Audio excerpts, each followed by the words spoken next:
કારણ કે કોઈ પણ વાત છે ને બાપુ સમજવી જરૂરી છે. આ એક આ મકાન નવું બનાવ્યું ને આને વાસ્તુ પૂજન કહે. વાસ્તુ પૂજન છે એ વાસ્તુ પૂજન કરવાનું કારણ શું છે? વાસ્તુ એટલે ખરેખર વાસ્તુ નામ નથી, વસ્તુ છે. એ ગોવંશીએ મકાન બનાવ્યું ને એટલે એને મહાપુરુષો કે ઈશ્વર કે રામાપીર કે ગમે એને આદેશ કરે કે હવે એમાં તું વસ્તુ. પછી આ તો નામ આપ્યું વાસ્તુ, એ વસવા માટે, એને મારી પાસે રહેવા માટે. એ પછી અંદર તમે કરો ને એટલે પેલા પગથિયા આવે. એ આપણા દીકરાની વહુ હોય, ઘરની લક્ષ્મી હોય ને, એ લક્ષ્મીના જયારે આપણા ઘરમાં પગ થાય ને એટલે આપણે એમ કે ભાઈ અમારા ઘરમાં લક્ષ્મીના પગ થયા. ઈ પગ થયા. મકાનના બાબુ નામ આપ્યા છે ને, એક દીકરી ઉપર નામ આપ્યા છે, એ આપણી લક્ષ્મી ઉપર નામ આપ્યા છે. ઈ પગ થયા ને એટલે પગથિયા, અને પગથિયા પૂરા થાય ને પછી થાંભલી આવે. એ થાંભલીને કહે છે, મહાપુરુષો દીકરીને કહે છે કે થાંભલી, આ દુનિયામાં તું ભલી થઈ જા, ઘરની આબરૂ રાખવી ન રાખવી તારા હાથની વાત છે. તું ભલી હશે ને તો જ આ ઘરની આબરૂ રહેશે. આ દીકરીને ભલામણ છે બાપુ, થા ભલી. પછી બાપુ આગળ હાલે ને ઓસરી આવે. ઓસરી અત્યારે જો કે મકાનના નામ જ બધા મોટી ભાઈતના કરી નાખ્યા. ફલાણા રૂમ ને બેડરૂમ ને પૂંછડા રૂમ ને ઢોકળા રૂમ, સાચું નામ ખતમ કરી નાખ્યું. ડ્રોઈંગ રૂમ ને ઊંધા માથે પડ્યા હોય, ડાયાબિટીસ ને હાર્ટ એટેક ને આવી આવીને પડ્યા હોય, ઊંધા પડ્યા હોય. આ ડ્રોઈંગ રૂમમાં આ જ થાય. આ સંસ્કૃતિ વહી જાય. આગળ જાય ને એટલે એને હોંસરી કહેવાય. હોંસરી એટલે દીકરીને ભલામણ કરે કે તારા બાપની સંપત્તિ ગમે એટલી હોય, ગમે એટલા તારા બાપ કરોડપતિ હોય તો એને તારે ભૂલવું પડશે, ઓસરવું પડશે. તું ઓસરી જા, હવે એ સંપત્તિ તને કામમાં નહીં આવે. હોંસરી એને કહેવાય. પછી તમે આગળ જાય ને પછી બારણાની બાર હાક આવે. એ છેલ્લે બાપુ દીકરીને ભલામણ કરી કે તું ધાર ને તો આ 12 પેઢીઓના નામ ઉજળા થાય, અને તું ધાર ને તો 12 પેઢીઓના નામ ને કાળો ડાઘ લાગી જાય. બાપુ દીકરીઓ આટલી બધી બેઠી ને, દીકરીઓને હું ખાસ કહું કે તમે શક્તિનો અવતાર છો. ધારો તો આજે બાળીને ભસ્મ કરી દો, પણ હવે તમે જે ફેશનમાં દીવ ઉઠાડ્યો છે કોને કહેવું? દેહના પ્રદર્શન ન હોય. મારી વાત અમુક તમને કડવી લાગશે, માફ કરજો, મને ફરી ન બોલાવો, મને કઈ જરૂર નથી. પણ બાપુ ખાવ પીવો વાપરો, તમને ભગવાને આપ્યો હોય વાપરો, મોજ કરો, કિંમતી કપડાં પહેરો, પણ દેહના પ્રદર્શન ન કરાય. હા શક્તિ છો તમે. તમે તો બાપુ જગતજનની જોગમાં અખિલ બ્રહ્માંડના માલિકના વિશ્વનો જો કોઈ ધણી હોય ને તો માં ભગવતી દેવી શક્તિ છે. આ દુનિયા તો તમે હું તો પછી છે. રામ આખું વિશ્વ જેને બનાવ્યું, બ્રહ્માંડનો માલિક જો હોય તો માં ભગવતી દેવી શક્તિ છે. અને હું તો આ બેનોને ખાસ કહું તમે શક્તિ જ છો, પણ હવે તમે ભૂલી ગયા એમાં અમારે શું કરવું?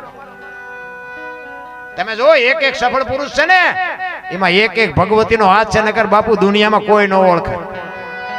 જલારામ બાપાને વીરબાઈ નો હોત ને તો કોઈ ન ઓળખે. સગાળસા ને સંગાવતી નો હોત તો કોઈ ન ઓળખે. હરિચંદ્ર રાજાને તારામતી નો હોત તો કોઈ ન ઓળખે. દેવીદાસ બાપુના અમરમાં નો હોત તો કોઈ ન ઓળખે. આ સવારામ બાપાને જબુમાં નો હોત તો કોઈ ન ઓળખે. એક એક સફળ પુરુષની વાય બાપુ એક એક ભગવતીનો હાથ છે. તમારા ઘરની આબરૂ, ઘરમાં ખાવા દાણા ન હોય પણ વાયડા બારણેથી બાપુ કોકની પાસે ભીખ માગીને બાપુ મહેમાનનું ભાણું સાચવી લે, એને બાપુ પતિવ્રતા કહેવાય. બાકી મહેમાન હોય ને આપણને ગળે સોંટે જાવું ચા, તમે જેને હોય ને ઠહડીએ લેવાય છે. ઘરમાં કઈ નો ખબર હોય તો ખબર પાડે.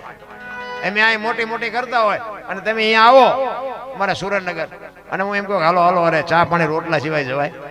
અને હું આમ ડેલામાં લઈ જાઉં, ભાઈ રવાડામાંથી 500 લોટા મંડે ઉડવા, મારે ચિંપા જવું. અરે બાપુ હગુ બૈરું જો સારું ન મળે ને તો બાપુ વિનાશ થઈ જાય, સમજી લેજો.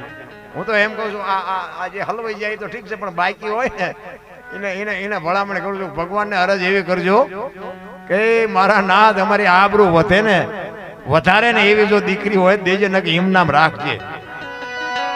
કારણ કે હગો નો હારો હાપડે, મિત્ર મળે જો લબાડ, પત્ની મળે કબાર જાતો હેળે જો અવતાર. તેણે પખા મોળા હોય તો ગિરનાર ભેગું થઈ જવાય, જીવવાની મજા નો આવે. બૈરું તો બાપુ હું તો બેનોને ખાસ કહું, હારા સંતાન બાપુ, હારા સંતાન વગર બાપુ આ દુનિયાની સંસ્કૃતિ ટકે જ. અને હારા સંતાન માટે બાપુ સારી જનેતાની જરૂર પડે. ધરાવીને ધાનનો નીપજે, કુડવીને માડુનો હોય, જેળ જખરા નીપજે, જેની જનેતા હોતલ હોય, હારી મા વગર બાપુ હારા સંતાન ન થઈ શકે. એટલે મહાપુરુષે કીધું જનુની જણતો ભગત જણજે, કા દાતા કા સુરવીર, નહીં તો રેજે વાંચણી મત ગુમાવજે. હું તો એમ કહું, ઉદરમાં સંતાનનો વિકાસ થતો હોય ને, જન્મ થયા પહેલા રામાયણ ને ગીતાના 5-5 પાના વાંચજો. જો આપને ટેકો દેવું સંતાન ન થાય તો હું ભજન ગાવાનું બંધ કરી દઉં. ભલા હારા દીકરા એમ નામ ન થાય. હારો દીકરો દે, હારો દીકરો શું અહીંયા ગોદામ છે તેમાં તમે કોઈ એમ દીકરા આપી દે? એની માટે તો વાવણી કરવી પડે. હા, આપણા શાસ્ત્રો, આપણા ગ્રંથો, આપણા મહાપુરુષોની શું તાકાત છે તમે વાંચી જો. આ છત્રપતિ શિવાજી મારા જીજાબાઈના ઉદરમાં હતો ને, માને ખબર નહોતી મારા પેટમાં દીકરો છે, પણ એ કે મને ભગવાન દીકરો આપે કે દીકરી આપે, મારું સંતાન કોઈ દી માય કાંગળું ન થાય. બાપુ રામાયણ ને ગીતા હોગાડીને પાઈ દીધી હતી. અને જો શિવો જન્મો ન હોત ને, આજ આપણે આ બેઠા ન હોત, હિન્દુ ધર્મ ન હોત. ઈ શિવો ભલામણા. અને એની જનેતા કેવી હોય, હું તો આજે કહું, આ બેનું બેઠી છે ને, આજ કોઠામાંથી શિવો રાણો પ્રતાપ જન્મે, ગંગા સતીન પાનબાઈ આ કોઠામાંથી જ જન્મે.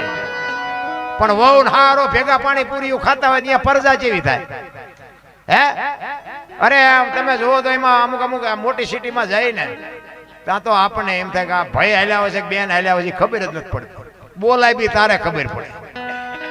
બેને વાળ કપાઈ નાખ્યા, ભાઈ ને આવડા હોય, આપણે એમ થાય કે આ બેન છે, બોલાય બી ત્યાં ખબર પડે. એટલે આ હું તું થયું બધું. અરે સંસ્કૃતિ મારા રામ ખતમ કરી નાખી આપણે.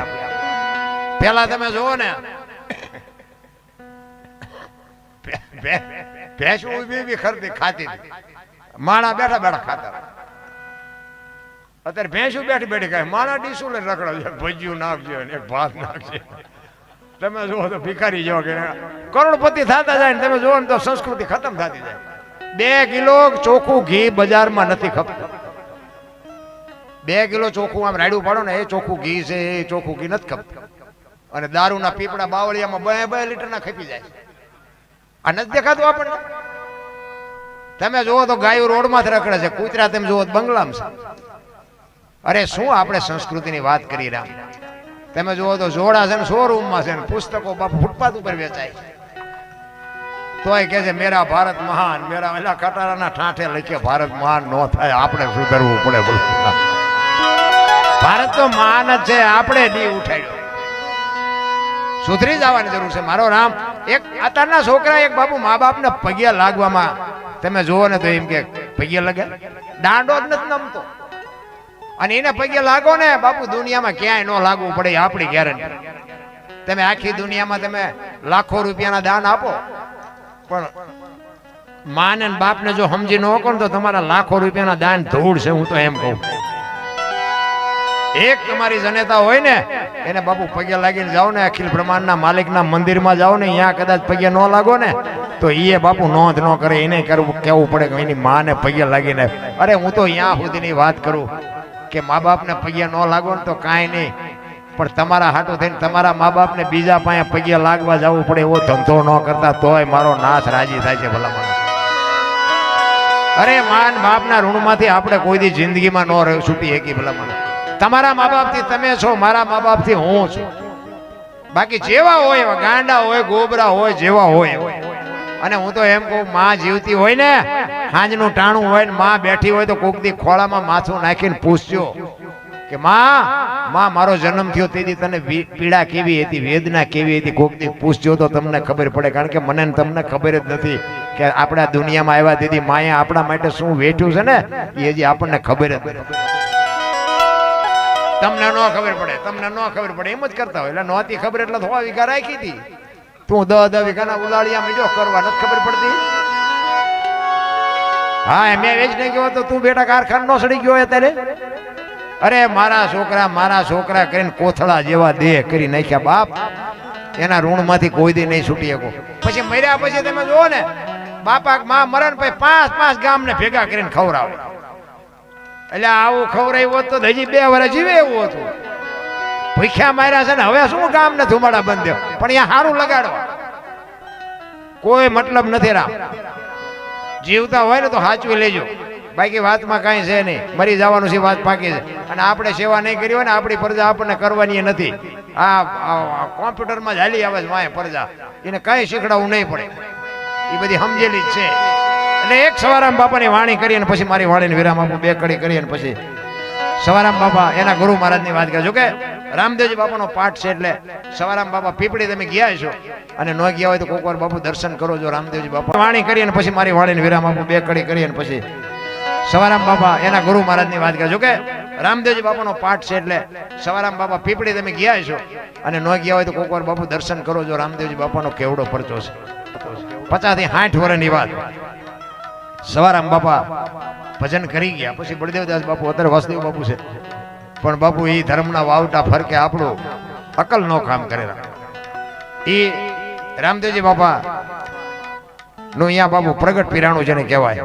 અને આ જોતના અંજવાળે બાપુ આનંદ કરવાની વાત છે, બાકી વાતમાં કાંઈ છે જ નહીં. મને તો એમ થાય કે આપણે આ માણા 84 લાખ યોની કે છે બધા, તો હું એમ કહું પૈસાની ને માયાની ને વાહનની જો ભૂખ હોય ને તો માણાને એક ને બીજા કોઈ જ નથી. કૂતરા કાગડા ભેંસો ભૂંડા ને કાંઈ જોવે ને કે આપણા જેવું જ જોવે ને બધું, એને ટાઈટ તડકો વરસાદ ખાવાનું પાણી બધું આપણે જે જોઈએ એ બધું જોવે. પણ પૈસાની ભૂખ જો હોય ને તો માણાને એક ને. અને જો કોઈ ભૂખ્યું રહેતું હોય મને કહો, કીડીથી માંડીને હાથી સુધી કોઈ ભૂખ્યું રહે અને માણાનું ભરાતું હોય મને કહો, શેઠો જ નથી. તમે જુઓ તો કૂતરાના હાજે આપણે ખવડાવ્યું હોય ને તો એ ઘસઘસાટ બજારમાં હોતા હોય કે કાલની વાત કાલ મળી રહેશે ને. તમને બાપુ મૂક્યાનો માર્ગ નથી તોય તમે બધા રોદડા જ રોવો છો. જેની પાસે જાઓ એની પાસે બધા રોતા જ હોય. મારે કે ધાબુ ભરવું તો છૂટા ખૂટી રહ્યા ને બીજા પાસે જાઓ કે ડોબું વિયાણું દોવા નથી દેતો, બીજા પાસે જાઓ કે છોકરાને બહુ વેવાય તેડી ગયા મોકલતા નથી, બીજા પાસે જાઓ કે છોકરાને પોલીસ વાળા લઈ ગયા જામીન ચડતા નથી. આપણે આપણે જા રોવ, આખી દુનિયા રોવે જ છે. હરીને મેળવવા દાસી જીવન રોવે, જેઠીરામ રોવે, મીરા રોવે, નરસિંહ રોવે. બાપુ માણસનો અવતાર, માણસ એક જ ભજન કરી શકે. કોઈ જીવ બાપુ માણસ સિવાયના 84 લાખ યોનમાં કોઈ ભજન ન કરી શકે. ભજન માણસ એક જ કરી શકે, ભજન કરવા માટે જ આ અવતાર છે. એક જ વાત એટલે મહાપુરુષે કીધું, એક ઘડી હાથી મેં પુનિયા, તુલસી સંગત સાદગી, કટે કોટી અપરાધ, 24 કલાકમાં કંઈક કરજો, ઈ જ તમારી મારી હાર્યા હોય. અરે ગંગા સતીની વાણી તો બાપુ શ્વાસનો હિસાબ માર્યો, 21,600 શ્વાસ. આ તમારા મારા જે શ્વાસ હાલે ને 1 મિનિટના 15, 1 કલાકના 900, 12 કલાકના 10,800, 24 કલાકના 21,600 થાય. જેને ગણવાય ને ગણી જો. આ જે સ્વર છે ને એ જ ઈશ્વર છે, બાકી ઈશ્વર કોઈ છે નહીં, ક્યાંય જડશે નહીં, ગોતતાય નહીં. અને જડે તો મને ફોન કરજો, કાંઈ છે. સ્વર છે ઈશ્વર એટલે કીધું બોલે બીજો નહીં, પરમેશ્વર છે પોતે, અકલ મઠા અવળા મથે બહાર જઈને ગોતે. ભાણ કે તું ભટકીશ નહીં, મથી લે તારા અંતરમાં, ઠીક કરીને બે જા પછી કરવું પડે નહીં. કાંઈ કરવાની જરૂર નથી. હાલતા ચાલતા અને બાપુ છે ને શ્વાસ અને બીજું કઈ કામ એ નથી. હાથનું કામ કરે, પગનું કરે, આંખું નું કરે, કાન નું કરે. શ્વાસ તો એની હાથે ઓટોમેટિક હુઈ જાવ તોય હાલે છે. અહીંયા કાંઈ કરવાનું નથી, ખાલી એક તમારું ધ્યાન કેન્દ્રિત કરવાનું છે. ત્યાં તમારી સુરતા ખાલી લગાડવાની છે, તમારું ભજન થઈ જાય. બધા કે ભજન કરો, પણ ચમ કરવું? ઊંધા માથે થવું? હું તો એમ કહું છું કે નાવ નહીં તો હાલે, દીવો ન કરો તો હાલે, આસન ન હોય તો હાલે, ગમે એની પર મોઢે બેઠા હોય તો હાલે, ઊંધા હુતા હોય તો હાલે. તમારા શ્વાસા તો ગમે એમ ચાલુ જ હોય. અહીંયા તમારે સુરતા લગાડવાની છે. તમે ગમે એ પરિસ્થિતિમાં હોય બાપુ ભજન થઈ જાય તમારે. પણ ટાઈમ જ નથી. બાથરૂમમાં જાય તો મોબાઈલ સોંટ્યા હોય, હાલો હાલો હાલો, એટલે આના ઘડીક તો મૂકો, મરી જાય છો મોબાઈલમાં. પણ હક જ નથી કોઈ. એટલે સવારામ કહે છે, જુગતી કરીને જોવા હાલી મારા સદગુરુએ બતાવી મને અમરનગર માયા તમ દેખ્યા, હું તો ભૂલી ગઈ તી દેહનો ભાન. આ દેહની દશા મળે ને પછી સમજાય. દરબાર ને હું પટાલ ને હું ભરવાડ ને બધા હો નાચ ઝાલીને બેઠા છે. દેહની દિશા આપણી ગતગંગા છે ને, જેસલ તોરલ રૂપાદે માલદે કતીબસા હુરમભાઈ લાખો લોયણ જેતો ભગત ખીમડીઓ કોટવાર ડાલીભાઈ રામદેવજી હાલો હુરો વણવીર ઢોંગો નિરલ કુંભો, આ બધા ગતના ગોઠી હતા ને. એમાં અમીર ને ગરીબ ને સ્ત્રી અને પુરુષ ને હિન્દુ ને મુસલમાન ને બધા હતા. પણ ખોળિયા જુદા ને જીવ એક થઈ જાય ને તો મળદા આજે બેઠા થાય. પોતાની દેહની દશા મટી જવી જોઈએ. હું દરબાર મટી જાઉં, કોળી કોળી મટી જાય, પટેલ પટેલ મટી જાય, પછી જ બાપુ ઈશ્વર ત્રાજવે આવે. નકર હું તો એમ કહું 18 વણમાંથી એક એકને બોલાવો અને એક હોળીમાં બેહારો અને હોળી દરિયામાં વહેતી કરો અને ખીલી જાય એટલું ફાંકું પાડો. પાણી કાઢવાની મહેનત બધા હરખી જ કરે. શું કામ? બુડે છે. બુડે પછી એક થવું તે પહેલા થાવ ને.